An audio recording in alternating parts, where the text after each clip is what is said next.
this episode got a lot to talk about. Got NBA playoffs still to talk about. Gobert throwing shots at Shaq. Shaq's always beefing with somebody, but this time was Gobert. And then we got some rapid fire takes, this or that, quarterback edition kind of thing. Really excited to get into it. How you feeling today? Feeling good. I feel like the playoffs are starting to work itself out. Yeah, definitely heating up. Matchups are getting tied. 2-2 series. And, there's the Warriors, Grizzlies. That series, we know that's about to be over. But let's get into it. So with Jokic getting named MVP today, a lot of people were upset. Embiid should have got the nod. What side are you on with that?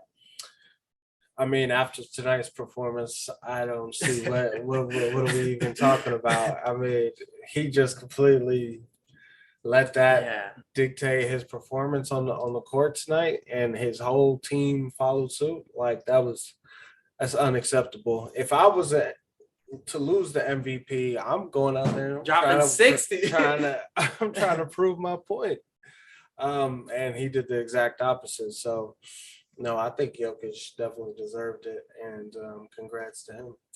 You're saying this, congrats. But definitely with Embiid being as dominant as he was, the case last year was Embiid didn't play enough games. He wasn't healthy enough. He was healthier this year, scoring title, 30 a game kind of thing. But I see both sides with it. I'm a Philly guy, so I'm going to be a little biased. First center since Shaq to lead the league in points. You can make an argument for either or, but then Jokic, you saw last year the numbers he won with the MVP. His numbers are better this year. And he missed his second option and his third option. Right. So and he was still in the West. He made the playoffs, 6th seed, without those kind of guys. So you could make an argument, but still, I think Embiid should have got it. Made the argument. I think Embiid should have got it personally. Because looking at how dominant he was this year and how much of an impact he had on this team, you think looking at both of these two guys, Jokic, he's going to affect the game differently. But I think Embiid comes in and just dominates the game entirely differently. He's scoring threat. Once he's on the court, we saw it. Philly versus Miami, first 2 games, this Philly team was getting outmatched. A lot Harden, Maxey, Harris, these guys aren't able to perform as well as they would be if Embiid was out there. Just him, even if he's not given the numbers that he usually gave, like MVP-wise, but when he's out there, 20 points, affecting it defensively too, just you saw the value that he had on this team. Yeah, and if we was recording this yesterday, I would have said you got a good ass point. But after tonight's performance, I can't co-sign nothing he got going on, because that was unacceptable. And looking at it though, like the drama he had to deal with Ben Simmons not being in the lineup, and before Harden came after the All-Star, after the trade deadline, all that. But looking at what he was doing without a superstar like Harden, he had Maxey, Harris, those kind of guys as his second options. This Philly team was first seed in a couple weeks. They were doing their thing, winning games, and it was impressive to see for me because this East, I think the East was a little more tougher than the West this year. But congrats to Jokic, though, I guess. But let's move on to the next one. Gobert taking shots at Shaq. Now, saying, Shaq was really been critical on Gobert's game. Defensive player doesn't really affect the game at all offensively. So Gobert took it personally, saying, I would have locked Shaq ass up. What you think about that? I don't know ain't nothing to think about. Of course you can say that. It's the same thing as LeVar Ball saying he would beat Jordan one-on-one. He's just saying it just to say it. He's just saying it to get attention and, crack jokes. You could tell his sense of humor based on the COVID joke, but we ain't gonna get into that. So you shut down the whole league. You can just tell he's he's kind of like fearless in his humor. So I don't take it. I take it with a grain of salt. But no, Shaq would absolutely dominate his ass. It wouldn't even be fair.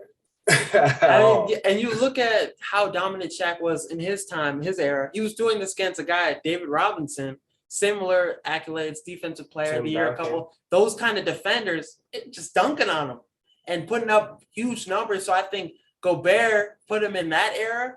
And while he's not as dominant offensively, defensively, just playing that kind of game, it would have took a toll on him. I think he wouldn't fare very well in that era. I'm not saying he wouldn't have fared well because shoot, his game. That's what his game is based on: defense Tough and being grit. big shit. Very skill set oriented. Just hey, this is cookie cutter what a big should look like. So I think he could play in it back then, but I don't know. He'd probably be around the same caliber. He's not one of those guys you would be like, oh, he would dominate the 80s and 90s. He's not one of those guys. So now you think he would be even more dominant defensively in that time or less dominant defensively? I think it's a push. He'll probably just be the same. It might be more important because that was emphasis on the game, like all the bigs that were primarily just defenders like Ben Wallace and a few of those guys. He'd be definitely up there with those kind of guys. But now let's shift to the playoffs. Let's look at some of these series. We gave our predictions in the last episode, and some of these series tied up. We looked at the Boston-Milwaukee series last episode. Let's look at that first. So it's tied up 2-2 now. The last game. What were some of your thoughts on the last game?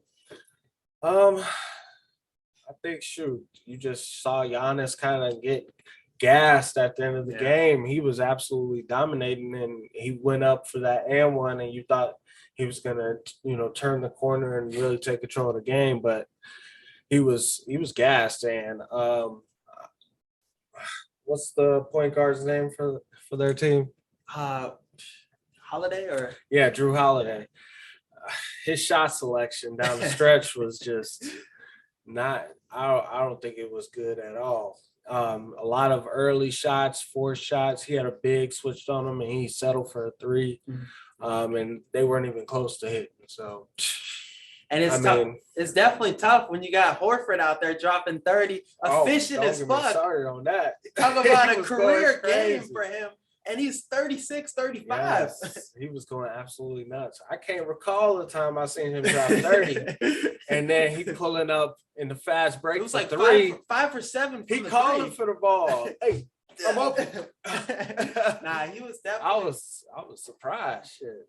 Now you come into the game planning. Oh, we don't want this guy to get in his zone kind of thing.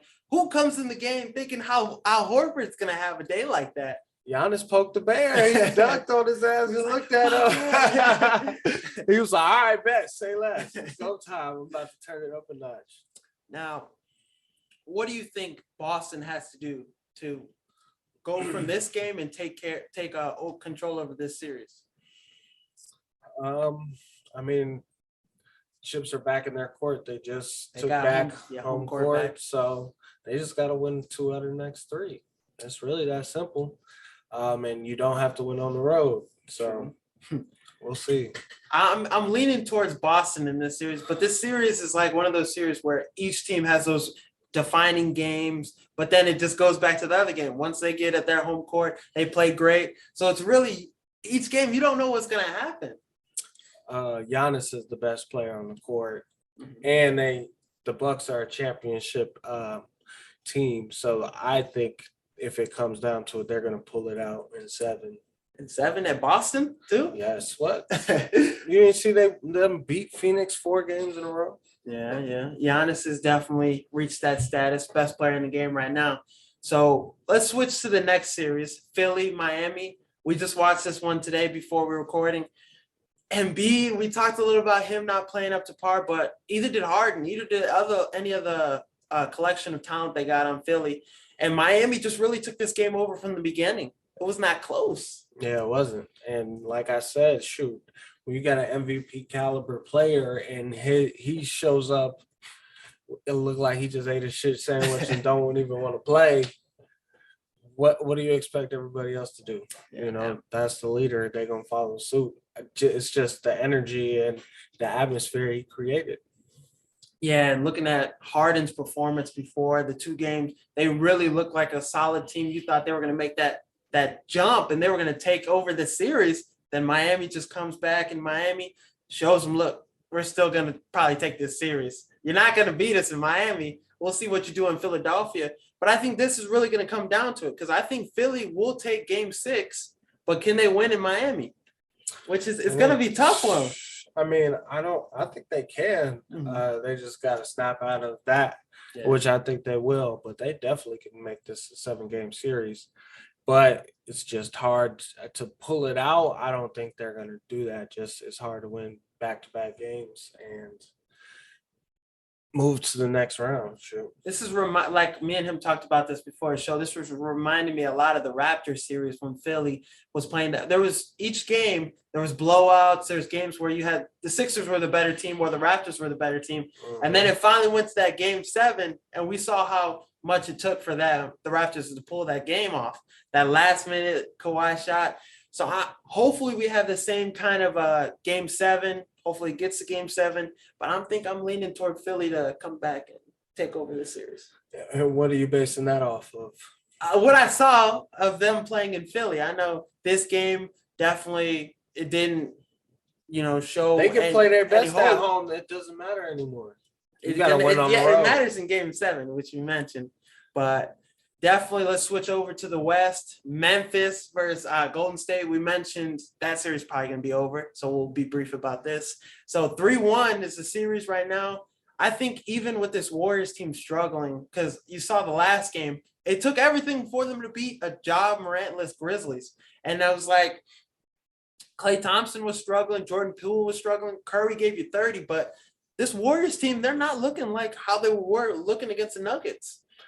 Yeah, I think it had to do with a few things. One, when you're preparing for a guy like Ja Morant and you find out he isn't playing, just naturally the amount of stress you're putting yourself under to make sure you're giving it your all naturally decreases when you get news like that. And then not to mention Steve Kerr on the way to the game got a call talking about he got COVID. So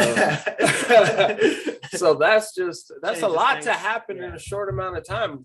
Both those news broke with the same day of the game. So it was tough. And the fact that they pulled it through regardless of all that was impressive to me, because they just shot absolutely terrible. And that's the second time they've done it in the playoffs this year. So this series too, they have been shooting terrible, but got to give props to them definitely because they did pull out. It's hard to win any time in the playoffs, no matter who you're playing.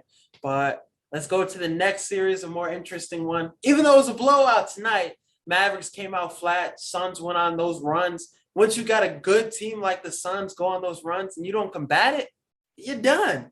Yes. Even Luka was playing a little down. You were getting production from Bronson. Bertans made a couple threes. I think he was, flopping and shit. Yes. But this Mavericks team, what can they do to bounce back from this game? Well, they're living and dying by the 3. So when those role players are hitting those shots at home, and it doesn't travel, you're going to get blown out quickly, especially if you rely on the clip they were relying on to pull out those 2 games at home. So I don't think there's much they can do. They always got a fighter's chance when you can shoot the way they can. So I could see them definitely making it 7, but they're not advancing. Yeah, it's only a matter of time. They've been doing more than I thought they were going to do in this series, stealing 2 games in a row. I agree. Chris Paul playing down, and Booker was struggling in the last game. This game, he absolutely went bananas. It was very efficient. So you're not really going to get too many games where you have Booker struggle, Aiden struggle, all their guys struggle. Miles Bridges was a defensive monster tonight, but it's gonna end in 7, I think. Luka's gonna steal a game next game, but that just only sets up the matchup we've probably all been waiting for. Warriors Suns. I think that's going to be the NBA Finals right there. Mm-hmm. I think that's going to be the best series we've seen so far, especially if Gary Payton Jr. can come back, because that's been a big loss for them because they got Kuminga starting. Huge defensively against Chris Paul. You're going to need just wear him out, wear his old ass out. We've seen young dude Jose Alvarado from the Pelicans be able to wear out Chris Paul. I think the midden, that's what they call him. The men would be able to have similar kind of production against Chris Paul. But let's switch our gears to the NFL. Tom Brady. No news about him retiring, none of that. He just signed a 10-year, $375 million contract with Fox for whenever he's ready to leave the game. So is that really setting the stage for him to be gone after this year?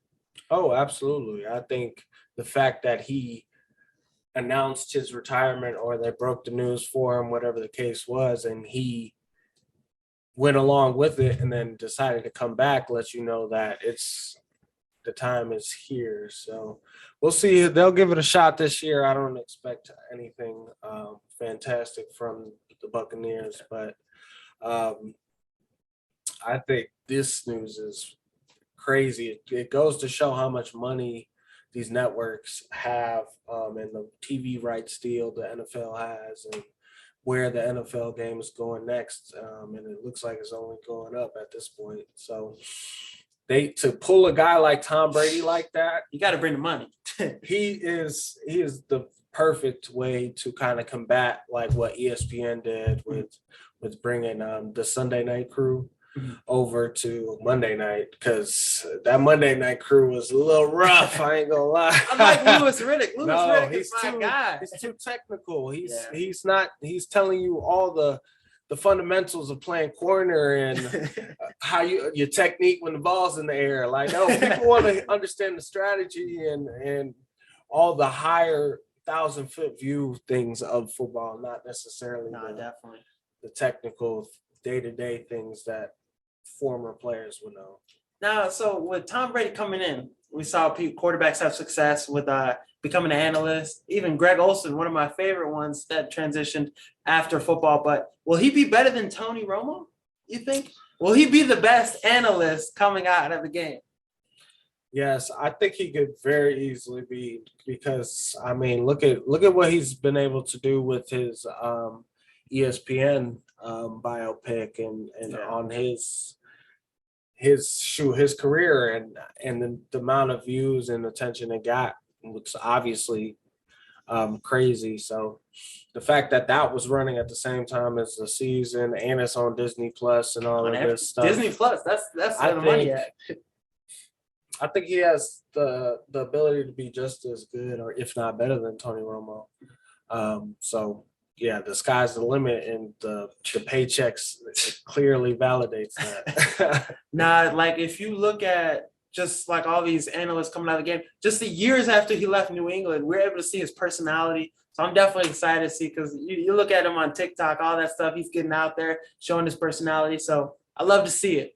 But let's transition for something other than sports before we head to rapid takes. YSL, 28 of them. RICO charges. What do you think about that? They're getting a documentary. It's in the works already. The feds just ruined my summer. I thought I was going to be turning up to that new Gunner in YSL. I mean, damn. Free Doug. I've been listening to the Young Thug for a very long time, since my early years of high school. So, yeah, hopefully all works out for the best. Those that are interested in getting to the rap game, hopefully you can learn from the lessons that others had to do before you and not repeat them. Yeah, get out that street game, man. Hey, Gilly tried to tell us. He tried to tell him. Wallow and Gilly tried to tell him. Yeah. But that's just looking at this. It's just so crazy, because looking at Gunna being in there for, his lyrics, just the shit he say in the song, you're guilty. And with the RICO charges, that's something that's been building up for time. Just to arrest them, you got to have like a huge case on it just to get them arrested. Yes, almost 100 pages worth of documents. So, and a lot of snitching too. Somebody's been snitching. I mean, we'll see. The jury's still out on that. So, yeah, I mean, I hope nothing for the best for him. I'm sure they got good lawyers. I hope I hope Gunna wasn't. I think he just was a victim of just being at the wrong place at the wrong time. Yeah. So hopefully, justice will prevail in the long run. So we'll see. I mean, they'll be out. Even if they're not out, they'll probably still release some songs in jail. That's all I'm worried about. They got music. Yeah. They got music. So. You know how it is, though. If you're constantly recording, then the more music you have, and then of course, you might catch a vibe right before. Right before the summer, and then you want to turn up. Nah, he can't. Can't turn up in jail. No. But now let's get to some rapid fire takes. We haven't done rapid fire takes in a minute. So I got some interesting this or that QBs for you. First one, Lamar Jackson or Deshaun Watson at peak. That's a tough one. I'm taking Deshaun. I'm taking the better passer. I think what he was able to do in Houston before the shit show, the Bill O'Brien. The craziness that just came after it. He was absolutely balling with literally nothing around him. So yeah, this is when they traded D-Hop and all, like got rid of all his talent that he had. Still able to put up persevering. His numbers never fell off. So he's arguably top five, yeah, and could be easily be the best quarterback in the league. So, but it's tough to say because both quarterbacks, we saw Lamar Jackson get injured. It's not fresh on our mind how good he was. You got Deshaun Watson who hasn't played in a minute. I'm taking Lamar Jackson. Just the running the ball effect, how dominant he can create this offense as a whole, how much he affects it. The leadership wise, I think Lamar Jackson is a better leader than Deshaun Watson, personally. Just how he affects everybody else's, because that's what you want in a franchise guy. He gets less massages too. That's a plus. Well, yeah, I mean, I think a good leader wouldn't put himself in those situations. So, hey, but check out his Twitter though; it's actually hilarious. Put some of the no, I funniest love tweets out Lamar there. as well. I think he's a close second. You know what I'm saying? So, I think you can't go wrong. But when you look at Lamar, his struggles don't come in the regular season. It comes when they're playing a great defense that can stop the run, and you got to beat him, either come from behind or beat them by passing the ball. And he has yet to prove that in the playoffs. So still giving him he a made chance, a step as a passer year over year. So I'm excited to see what the future holds for him. But he needs to get that contract situated like Deshaun did. Deshaun ain't playing around with his money. That's the Browns weren't even in there running. They were like, all right, fuck it. They showed him the money. We're gonna give it out, give them all. And even being in not a position to get a lot of money, with all the shit that has happened with him, he still got a check. And that's made a lot of people mad. It goes to show where the NFL is today. It's a QB driven league, maybe in the early 2000s and beyond, you could win with a great run game and a great play action game and a great all-time great defense. But I don't think that's the case no longer. And you're going to be bad for a very long time if you don't get your guy. And you got an opportunity to do so. He's worth every penny if he's out there, plays, if he's on the field, right? Yeah. So now let's stay in the AFC North with one of these quarterbacks, Joe Burrow versus Justin Herbert. Who are you taking? I'm taking Joe Burrow. I'm glad we're on the same side of this because Herbert, the talent he is, he's like definitely got a better skill set than Burrow, but Burrow just what he's done with the Bengals, the swagger, the leadership, what he does with that team, just you could just tell the impact he had on this Bengals team, bringing them to the Super Bowl this year, the clutchness. A lot of some of the things you don't see in Herbert, you see in Burrow. So that's what separates him the most. And I think Herbert's pretty clutch as well. I just, you can't go wrong with either. But the performance Burrow put on this year was absolutely ridiculous. And the amount of sacks he had to take throughout the playoffs, and then the fact that he was able to come back from 21-3 to beat Mahomes in the AFC Championship, that was impressive. And you got to give him the cap because, the Chargers, they failed to reach the playoffs. So that goes to show. And I mean, Chargers are up there with talent-wise, so you can't really say it was because he didn't have the pieces around him necessary. So now let's go to the next one. Russell Wilson, Matthew Stafford. Who are you taking? I'm taking Russ every time. I mean, looking at Matthew Stafford numbers-wise, you could always say he's up there numbers-wise. Oh, 100%. This year, he proved it. Came in on this Rams team. Obviously, they had all the talent in the world, but you can't take that against him. He made the throws he had to do to beat Tom Brady, then made the plays he had to do when OBJ went down. Cooper Kupp, he did his thing to win the Super Bowl. So I think this year he took a jump as a quarterback in the league. I wouldn't say a jump because he's had better numbers, but it's a good nod for his legacy. Yeah, absolutely. He definitely solidified his legacy, but I think, he's definitely getting up there in age, and so is Russ. But you see what happens when teams go all in when they have everything but a quarterback, and you've seen that with Tampa. You've seen that with the Broncos now with Russ. So I think Russ is going to have everything he needs to be a championship contender this year, and we'll see after this year. Both of them. I'll ask you this question again at the end of the year. All right, now the next one, 2 artists you can put on a song to carry you. Who are you choosing? 2 artists to carry me on a song. You only need one. You need Drake. If you put Drake on the record, it's out of there. Okay, look, we're talking about like a DJ Khaled kind of collab. All you gotta do is be a DJ Khaled kind of role. You have a singer, you have a kind of rapper. That's what I was thinking when I wrote this question at that before we did that. Okay, well, give me Drake and give me Lil Baby. Okay. I like that. Shit on that. Can't go wrong with that. I ain't got to do a damn thing on that one. Now, with me, what I was thinking, I always wanted, Bruno Mars. I'm gonna go Bruno Mars as a vocal, and then I'll go rapper wise. Give me Drake too. I'll take Drake and Bruno Mars. Tell me that song. All I gotta do is do the little ad libs. Give me a Bruno Mars sample. Kanye mixed up.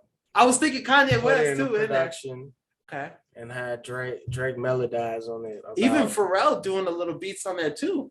We could make a little all-star team in this shit and have. Oh yeah, have a little you just described what's his name's album? Pusha T's. I didn't listen to it yet. Album. Still. I highly recommend it. Okay. Check it out if you haven't. Next one, out of all the players in the NFL, which player would you want to be and take their be in them for a year? For a year? Yeah. Or have their career wise.